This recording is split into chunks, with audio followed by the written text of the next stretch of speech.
Have you ever been asked a question that felt harmless, yet left a sting behind it? A soft tone, a polite smile, but somewhere inside, something whispered, "This isn't right." That's not paranoia. That's your instinct recognizing manipulation before your mind does. Because the clever liar doesn't attack with insults or confrontation. They attack with questions, each one designed to twist perception, plant doubt, and make you question yourself instead of them. The Stoics, Marcus Aurelius, Seneca, and Epictetus, warned us about this thousands of years ago. They knew that deceit begins not with words, but with confusion. When you lose clarity, you lose power.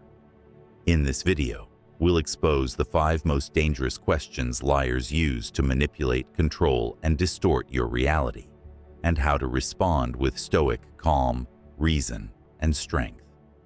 Stay until the end, because once you learn these principles, manipulation will never touch you the same way again. Question 1. Why are you overreacting? This question is designed to disarm your perception. It sounds innocent, even caring, but hidden behind it is the accusation. You're the problem. What the liar means is, stop noticing my behavior. Stop making me uncomfortable. Doubt your emotions instead. Stoically speaking, this is the first strike against your awareness. Because awareness, your ability to observe without illusion, is your shield. Seneca once wrote, "We suffer more in imagination than in reality." Manipulators twist this truth. They make your awareness feel like your weakness. But awareness is not overreaction.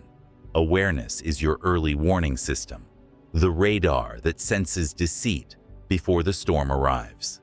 Imagine a partner who laughs when you express discomfort. Relax, you're being dramatic.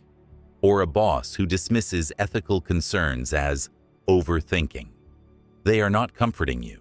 They are conditioning you to ignore your own truth. So what would a Stoic do? A Stoic does not react with anger.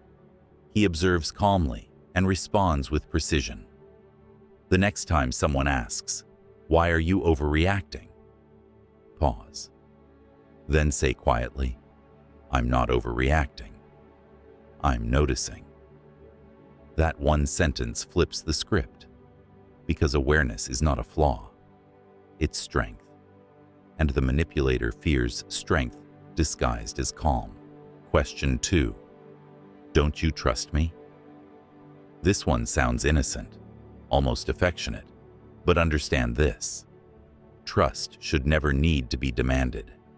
Anyone who asks for trust instead of earning it is already trying to bypass accountability. A person of integrity shows their truth through consistent action. But the liar wants you to skip that step, to surrender your discernment and obey their narrative. Epictetus warned, "It is impossible for a man to learn what he thinks he already knows."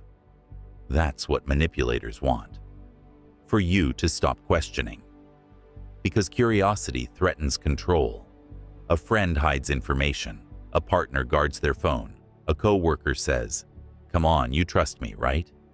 The moment you agree out of guilt, you've handed them control over perception itself. The Stoic response? Not emotional, not defensive. Simply breathe and say, "Trust is built, not demanded." Are you asking me to ignore what I see? That's the voice of reason.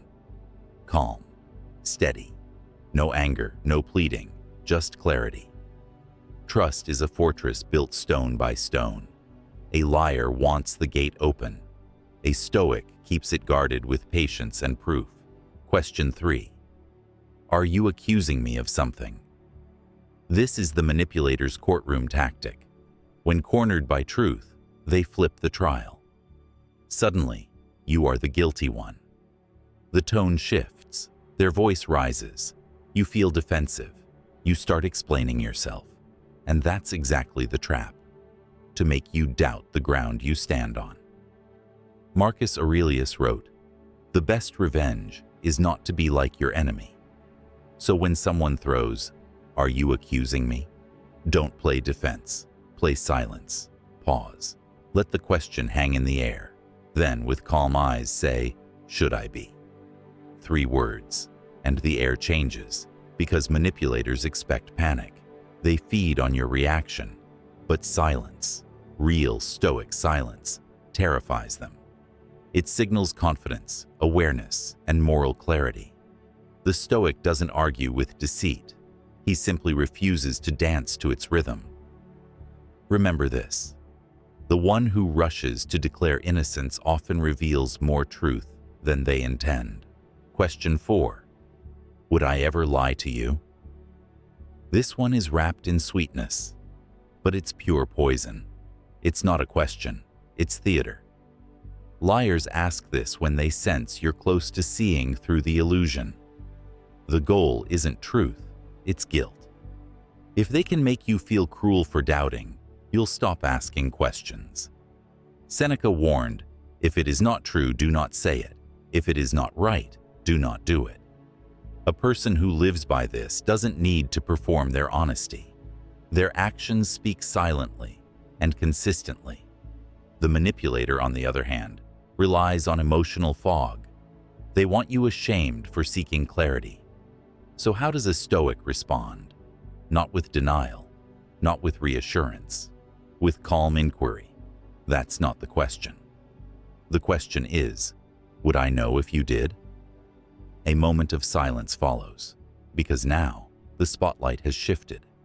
Liars survive in darkness, not under direct light. Remember, truth does not fear examination. Only lies do. Question 5. Can't we just move on? When all else fails, when deceit starts to crumble, this is their final move. The plea for peace, the emotional exhaustion tactic. But this isn't peace, it's avoidance. It's their attempt to bury accountability under the illusion of closure. What they're really saying is, please be too tired to keep looking for the truth. Marcus Aurelius wrote, "If it is not right, do not do it. If it is not true, do not say it." Notice, he never added, "unless it's uncomfortable." Truth to the Stoic is timeless. It does not expire because someone is tired of facing it. So when someone says, "Can't we just move on?" you breathe and calmly respond, "I'll move on when I understand what happened, not before." That's not anger, that's clarity. It says, my peace is earned through truth, not denial. Liars collapse under this kind of stillness because it denies them their favorite weapon, your emotional exhaustion. The Stoic doesn't seek revenge. He seeks understanding. And when understanding comes, peace follows naturally. Not as escape, but as resolution. All 5 of these questions are traps, psychological snares designed to make you fight yourself. Each one attacks your reason, your perception, and your peace. But Stoicism teaches a simple truth. You can't be controlled by what you refuse to internalize. When a manipulator fires their questions, you don't fight them. You observe them. You stay centered in your inner fortress, calm, deliberate, and awake. Epictetus said, "Some things are in our control, others are not." You can't control a liar's nature, but you can control your clarity. You can control your response. And that's where your power lives. Imagine standing in a storm, rain, chaos, accusations swirling around you, and yet you remain still. That's Stoic mastery. The liar thrives on reaction. The Stoic dissolves their power with silence, truth, and composure. When you refuse to play the emotional game, you win by default. You now know the 5 questions liars use to manipulate. Each one is a mask, but you've learned to see the eyes behind it.